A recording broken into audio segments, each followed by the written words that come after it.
The star charts didn't warn Captain Victoria Stone about loneliness. As she stood on the bridge of the ESS Starweaver, watching the cosmic dance of the Andromeda Sector's binary stars, she reflected on how the Academy's rigorous training had prepared her for everything except the weight of solitude that came with Deep Space Command. The Starweaver's night cycle was in full effect, the bridge illuminated only by the soft blue glow of holographic displays and the distant starlight. Victoria's dark hair was pulled back in her characteristic tight bun, her uniform crisp despite the late hour. At 32, she was one of the youngest captains in Earth's stellar fleet, a fact that had earned her both admiration and scrutiny. "Captain," called Lieutenant Ravi Kumar from his communication station, his voice cutting through the quiet hum of the bridge. "I'm picking up something unusual on the quantum frequency bands." Victoria turned, her interest piqued. The quantum frequencies were reserved for diplomatic vessels and high-priority communications. Source? It's... Ravi's fingers danced across his holographic interface. "It's Celestian, ma'am. But that's impossible. They haven't transmitted on open channels in decades." The Celestians, a species as advanced as they were mysterious.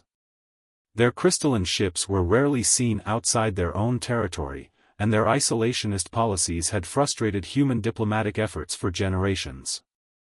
Victoria had only seen them once, during her academy days, and their ethereal beauty had left an indelible impression. "Play it," she ordered, moving to stand behind Ravi's station. The bridge speakers crackled with static before a voice emerged, its musical quality distinctly Celestian despite the distortion. "This is Princess Astra of the Celestian Empire.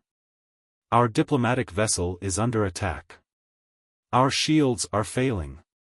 To any ships within range, we request immediate assistance." Victoria's tactical officer, Commander Diana Way, spoke up from her station.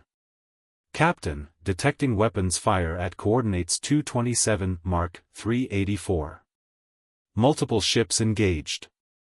Energy signatures match known Shadowclaw raider configurations." The Shadowclaw raiders. Victoria's jaw tightened. They were the scourge of the neutral zones, pirates who had somehow acquired military-grade technology. But attacking a Celestian diplomatic vessel? That was either incredibly brave or incredibly stupid. "Time to intercept?" Victoria asked, already moving toward her command chair. 16 minutes at maximum warp, Diana responded. "But Captain, protocol for Celestian encounters clearly states." "Protocol doesn't account for everything, Commander." Victoria sat down, her decision made. "Mr. Kumar, send response, Princess Astra, this is Captain Victoria Stone of the ESS Starweaver. Hold position. Assistance is incoming. Helm, set course for those coordinates, maximum warp." As the Starweaver's engines hummed to life, Victoria studied the tactical display. 3 Shadowclaw vessels against 1 Celestian ship. The raiders' ships were ugly things, cobbled together from stolen technology, their hulls bristling with weaponry. In contrast, the Celestian vessel was a work of art, a crystalline structure that seemed to flow like liquid starlight. "Captain," Diana's voice was careful, measured. "The Celestians haven't accepted human help in over 50 years. This could be a trap. Or it could be exactly what it appears to be," Victoria countered, watching as they drew closer to the battle. "Sometimes, Commander, the greatest diplomatic opportunities arise from the simplest acts of kindness." The ship dropped out of warp into chaos. The Celestian vessel's legendary shields were failing, its crystalline hull marred by weapons fire. The Shadowclaw ships were pressing their advantage, their formation designed to prevent escape. "Battle stations," Victoria commanded, rising from her chair. "Target the lead raider ship's weapons array. Let's introduce ourselves properly." The Starweaver's first volley caught the raiders by surprise. Human ships weren't supposed to be in this sector, and they certainly weren't supposed to interfere in Celestian affairs. The lead ship's shields buckled under the precise attack. "Direct hit," Diana reported, a note of satisfaction in her voice. Their weapons array is damaged, but the other two ships are moving to engage. Open a channel to all ships, Victoria ordered. When Ravi nodded, she spoke with all the authority her position granted her. This is Captain Stone of the Earth Stellar Fleet. You are engaged in an act of piracy against a diplomatic vessel. Stand down immediately, or we will be forced to. The raiders' response came in the form of plasma torpedoes. The Starweaver shuddered under the impact, but her shields held. Well, Victoria said, a grim smile forming on her lips, I suppose that's their answer. How about we show them why the Starweaver has the highest accuracy rating in the fleet? Target their shield generators. Let's make this quick. What followed was a dance of light and fire against the backdrop of space. The Starweaver moved with precision, her human crew working in perfect synchronization. Each shot was calculated, each maneuver purposeful. Victoria had drilled her crew relentlessly for moments like this, and it showed. Within minutes, one raider ship was disabled, another was retreating, and the third found itself caught between the Starweaver's weapons and the remaining strength of the Celestian vessel's defenses. As the last raider ship fled into warp, Victoria allowed herself to breathe. Damage report? Shields at 68%, minor damage to the port sensor array, Diana reported. Nothing we can't handle. Captain, Ravi called out, we're being hailed by the Celestian vessel. Victoria straightened her uniform. This was the moment that could change everything, or reinforce 50 years of isolation. On screen. The image that appeared took her breath away. Princess Astra was everything the stories about Celestian beauty had described and more. Her skin had a pearl-like iridescence, shifting colors like the surface of a soap bubble. Her eyes were deep violet, pupilless but somehow more expressive than human eyes. The elegant crystalline structures that framed her face seemed to capture and reflect light in impossible ways. Captain Stone, Astra spoke, her voice carrying the same musical quality it had in the distress call, but now tinged with something else, curiosity, perhaps. You violated multiple treaties to come to our aid. Your actions were reckless, unauthorized, and... She paused, those violet eyes studying Victoria intently, deeply appreciated. Victoria allowed herself a small smile. Sometimes the right thing to do isn't necessarily the authorized thing, Your Highness. Indeed. Astra's expression shifted, the crystals around her face catching the light differently. Captain, what I am about to tell you must not leave your ship. The raiders were not after our vessel by chance. They were after something specific, something that could change the balance of power in this sector forever. And now, thanks to your intervention, you are involved in matters that have been secret for generations. The Starweaver's secure conference room felt smaller with Princess Astra's presence. The Celestian Royal moved with liquid grace, her crystalline features casting rainbow refractions across the stark walls. Victoria found herself captivated by how the princess's iridescent skin shifted colors with each emotion, currently a deep blue that spoke of gravity and concern. What I'm about to show you, Astra said, placing a small crystalline cube on the conference table, has been protected by my family for 10 generations. The cube hummed to life, projecting a hologram that filled the room with swirling patterns of light and energy. This is the Nexus key, Astra continued, her voice soft but intense. It's not just a piece of technology, it's a bridge between our people's past and future. The raiders who attacked us? They're merely pawns in a much larger game. Victoria studied the hologram, noting how the patterns seemed to shift and change even as she watched them. Who's really behind the attack, then? We call them the Void Collective. Astra's skin rippled with shades of gray, fear, Victoria was beginning to realize. They're a shadow organization that exists in the spaces between our empires. They believe they've discovered the true purpose of the Nexus key. The princess waved her hand through the hologram, changing the display to show what looked like ancient star charts. Your people think we Celestians have always been isolated, that we've always been different. The truth is far more complex. Thousands of years ago, humans and Celestians weren't just allies, we were one civilization. Victoria felt her breath catch. That's impossible. Our evolutionary paths were guided, Astra interrupted. The Nexus key isn't just a key, it's a record of how our peoples were engineered, then separated. The question is, by whom, and why? Before Victoria could respond, the ship's alert system blared to life. Captain to the bridge, Lieutenant Kumar's voice came through, tense and urgent. Multiple ships dropping out of warp. Victoria and Astra shared a look before rushing to the bridge. The tactical display showed 5 vessels emerging from warp space, their configuration unlike anything in Earth's database. Their design. Astra's skin paled to an almost translucent white. Their void collective.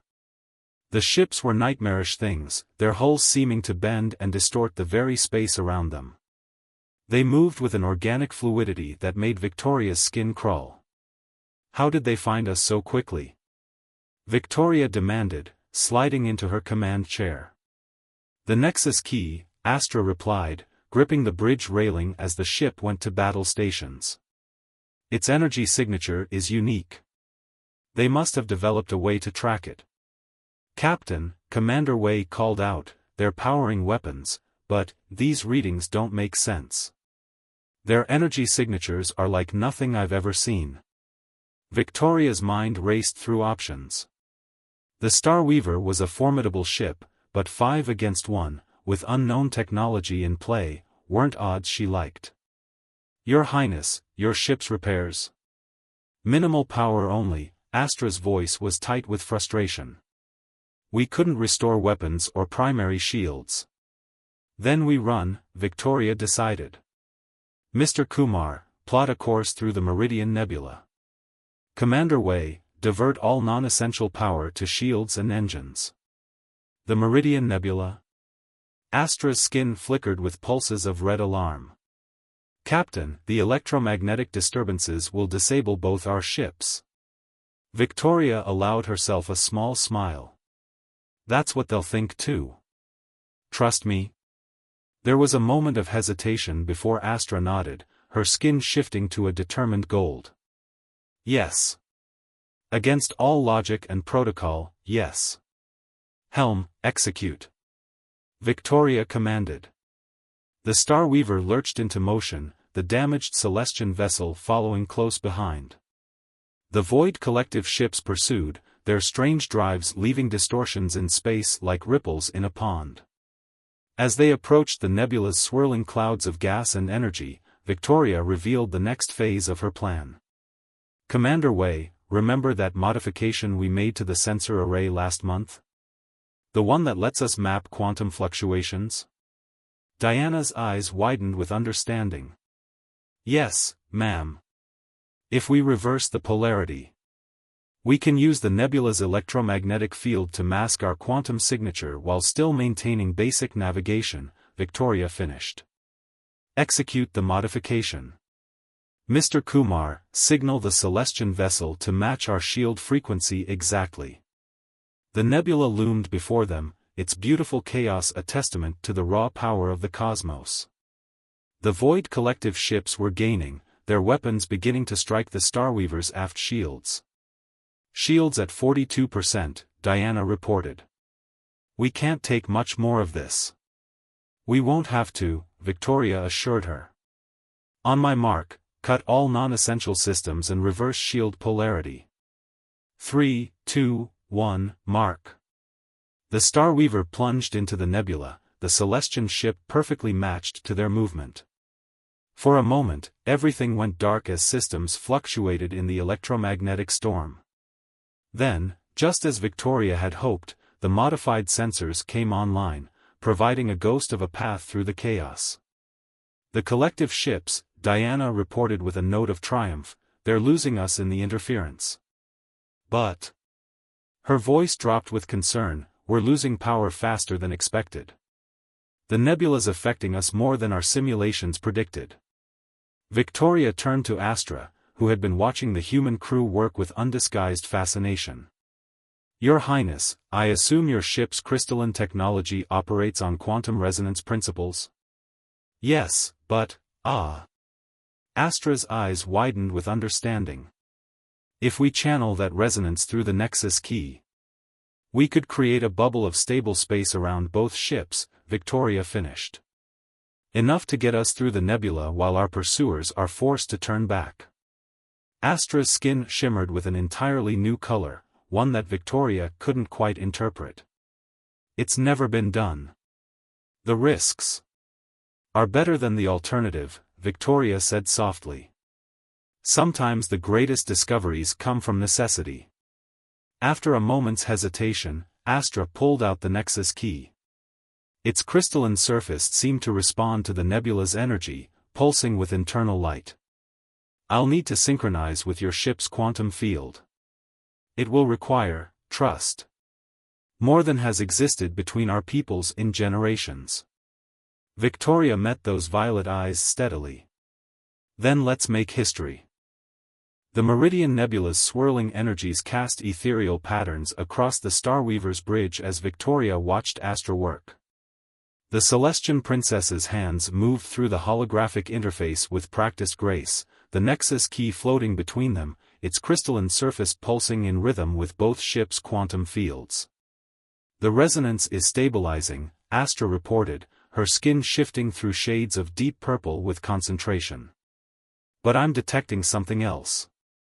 The nebula's electromagnetic field, it's affecting the key in unexpected ways. Victoria stepped closer, watching as new patterns emerged in the holographic display. Those look like coordinates? Not just coordinates, Astra breathed, her skin brightening with excitement. Star maps. Ancient ones. The nebula's energy is activating dormant data within the key. She manipulated the hologram, expanding it to fill the bridge. Look at this pattern. It's a perfect match for the Celestian home system, but different. Older. Commander Wei spoke up from her station. Captain, the Void Collective ships have withdrawn to the nebula's perimeter. They appear to be waiting us out. Let them wait, Victoria replied, her attention fixed on the expanding star map. Your Highness, what exactly are we looking at? Astra's expression was one of wonder mixed with disbelief. This is our system as it existed 50,000 years ago. And here, she pointed to another sector of the map, is your soul system.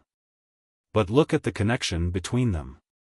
Victoria saw it then, a network of lines connecting the two systems, branching out to others in patterns too precise to be natural.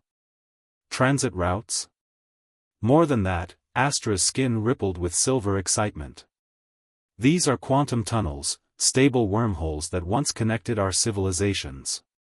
The technology to create them was thought to be mythical, but this. She turned to Victoria, her violet eyes intense. This proves that not only did it exist, but our ancestors used it regularly. The Nexus key's glow intensified, and new data streams began flowing through the holographic display. Ancient text scrolled past, a mixture of early Celestian script and, remarkably, proto-human languages. There, Victoria pointed to a recurring symbol. That appears in both writing systems. What does it mean? Astra's translation was interrupted by a violent shudder that ran through both ships. Warning klaxons blared as red emergency lights flooded the bridge. Report. Victoria commanded, already moving to her captain's chair. Massive energy spike from within the nebula, Diana reported, her fingers flying over her tactical display. Something's forming directly ahead of us, some kind of portal. The space before them seemed to fold in on itself, creating a tunnel of swirling energy that perfectly matched the ancient diagrams they'd just been studying. The Nexus key pulsed brightly, resonating with the phenomenon. It's a quantum tunnel, Astra whispered, her skin shifting to a shade Victoria had never seen before, something between awe and fear. The key and the nebula's energy, we've accidentally activated one of the ancient pathways. Can we avoid it? Victoria asked, though she already suspected the answer. Negative, Diana confirmed. The tunnel's gravitational pull is too strong. We're being drawn in. Victoria made a split-second decision. All hands, brace for transit. Princess, can you use the key to stabilize our passage? Astra nodded, already moving to interface with both ships' systems. Yes, but Captain, we have no way of knowing where this tunnel leads. The ancient network was vast.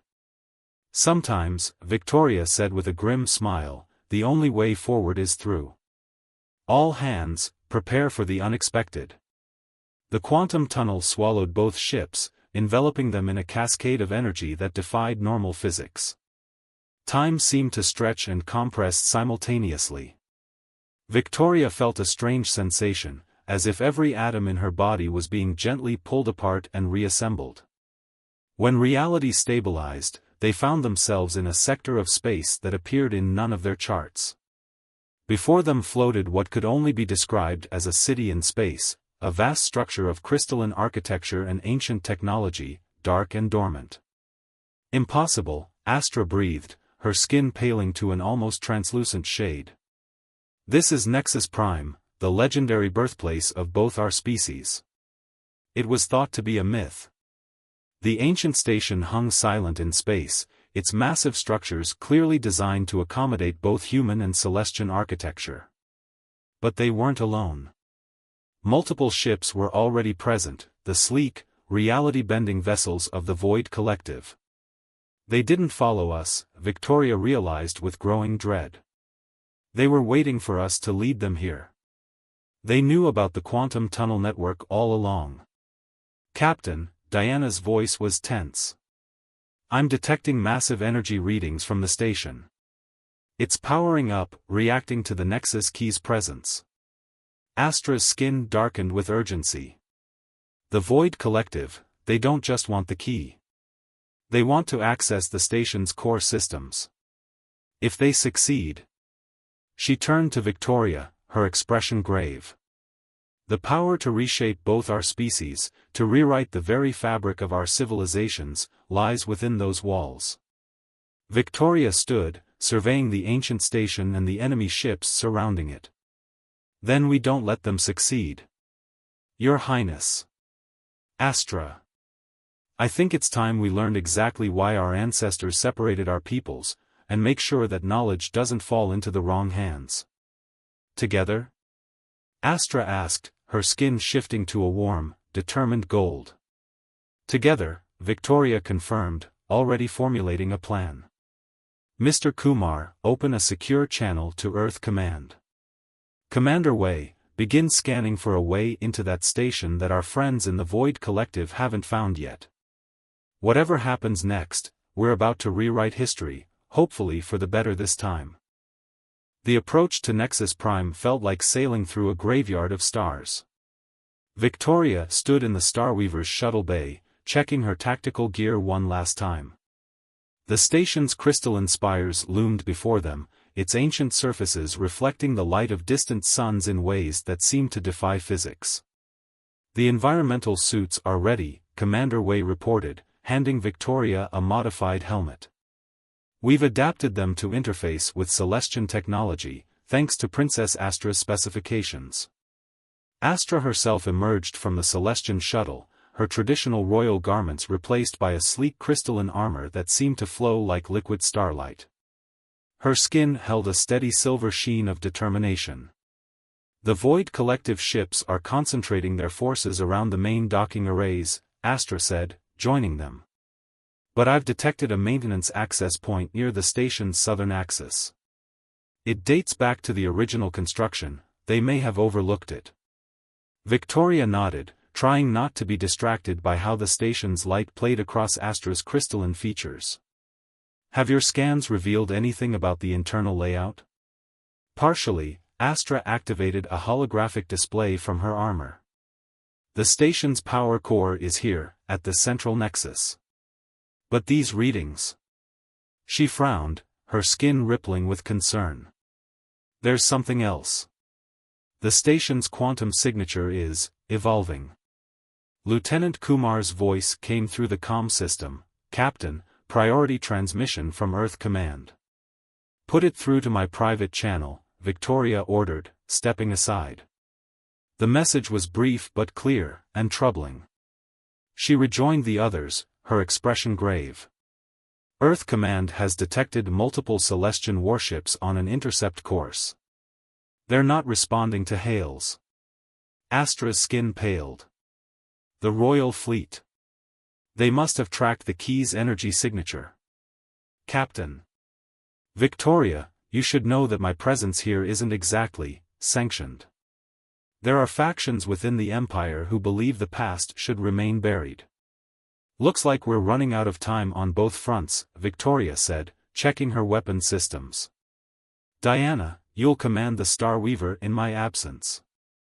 Keep our friends busy up here while we find out what's so important about this station that everyone's willing to start a war over it. The small team boarded the modified shuttle, its hybrid human-Celestian systems humming in perfect harmony. As they approached the maintenance access point, Victoria couldn't help but marvel at how the station's architecture seemed to blur the line between technology and art. It's beautiful, she murmured. Our ancestors built this together, Astra replied softly. Everything here speaks of harmony between our peoples, the very thing the Void Collective seeks to destroy. They docked successfully, using the Nexus Key's resonance to bypass ancient security systems. The station's corridors were a maze of crystalline structures and metallic alloys that hadn't existed in 50,000 years. Their footsteps echoed through halls that hadn't known life since before recorded history. These markings, Victoria said, studying the walls. They're telling a story. Astra ran her hand along the ancient text, her touch causing the crystals to flicker with dim light. It speaks of a choice. Our ancestors faced some kind of threat, something that required them to make an impossible decision. A distant explosion rocked the station. The Void Collectives breached the main entrance, Diana reported through the comm, they're moving fast, and they're not alone. The ancient chamber trembled as Victoria and Astra worked to overload the Nexus Key. Around them, the battle raged between Void Collective forces and the military units of both their peoples. The station's quantum core pulsed with increasing intensity, its light casting dramatic shadows through the crystalline architecture. The overload sequence is almost complete, Astra reported, her hands dancing through holographic controls while her skin flickered between determination and concern. But the energy buildup. Victoria, we won't have much time to escape. Victoria maintained her defensive position, her weapon keeping the various factions at bay. Diana, status of our ships? The Star Weaver and Princess Astra's vessel are holding position, but we're detecting massive quantum disturbances throughout the sector. Captain, the station's energy signature is becoming unstable. A new voice cut through their communications, the leader of the Void Collective forces, their words distorted by their reality-bending technology. You understand nothing. The Hollow is not our enemy, it is our salvation. The power to transcend dimensional boundaries, to evolve beyond our current limitations. The power to destroy everything we are, Astra countered, her violet eyes blazing. Our ancestors understood the price of that power. That's why they chose separation over extinction. The station shuddered violently as the quantum core's energy levels reached critical levels. Emergency systems activated throughout the structure, ancient machinery coming to life for the first time in 50,000 years. Warning, an automated voice echoed in both human and Celestian languages. Quantum core breach imminent. Dimensional stability compromised. Victoria made her decision. Diana, get both ships to minimum safe distance. We'll take the maintenance shuttle once we're done here. She turned to the various forces still fighting around them. This station is about to be destroyed. If you value your lives, evacuate now. Most heeded the warning, but the Void collective forces pressed their attack with increased desperation. Their leader emerged from their ranks, a being whose form seemed to shift between states of matter, already partially transformed by their experiments with dimensional energy. "You cannot stop evolution," they declared. "The Hollow calls to us, offers us perfection." "No," Victoria stated firmly, moving to stand beside Astra. "It offers oblivion. What we have, what we can build together, that's real perfection." Astra's skin glowed with a new color, one that needed no translation. The Nexus Key's overload reached its peak just as the Void collective leader lunged for the controls. Victoria fired, her shot striking true, while Astra activated the final sequence. "Run!" Victoria grabbed Astra's hand as the chamber erupted with quantum energy. They raced through the ancient corridors, the station breaking apart around them. Behind them, reality itself seemed to tear as the dimensional barriers fluctuated. They reached the shuttle just as the station's core went critical. As they pulled away, the view through the shuttle's viewport was breathtaking. The massive structure of Nexus Prime collapsed in on itself, the quantum tunnels connecting to it sealing themselves one by one in cascading waves of energy. "The Hollow," Astra said softly, watching the dimensional anomalies fade. "They'll never be able to reach it now. The knowledge, the technology, it's all gone." "Not all of it," Victoria replied, taking Astra's hand.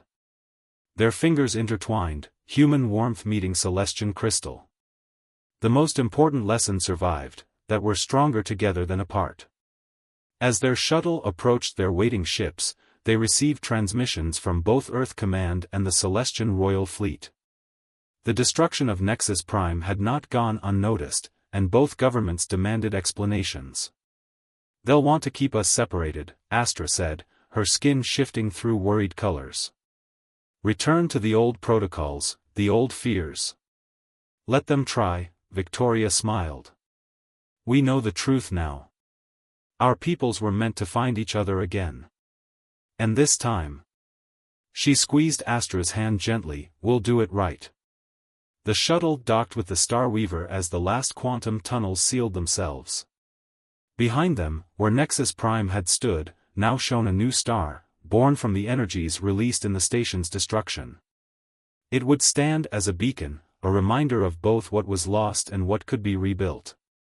"Your Highness," Victoria said formally, though her eyes sparkled. "I believe both our governments will require extensive diplomatic discussions about recent events. Perhaps the Starweaver could escort you home, the long way?" Astra's skin rippled with joy, settling into a warm, radiant glow. "Captain Stone, I believe that would be most appropriate. After all." She smiled, her crystalline features catching the light of the newborn star. "The best journeys are those taken together." As the Starweaver and the Celestian vessel set course for home, Victoria looked at the woman beside her, a princess who had become so much more. Their peoples had a long road ahead, full of challenges and prejudices to overcome. But standing there, watching the new star's light play across Astra's crystalline features, Victoria knew that some bonds transcended space, time, and even dimension itself. The ancient threat was sealed away, but the promise of the future lay bright before them. And this time, humans and Celestians would face that future as they always should have, side by side, hand in hand, two peoples walking the same path among the stars.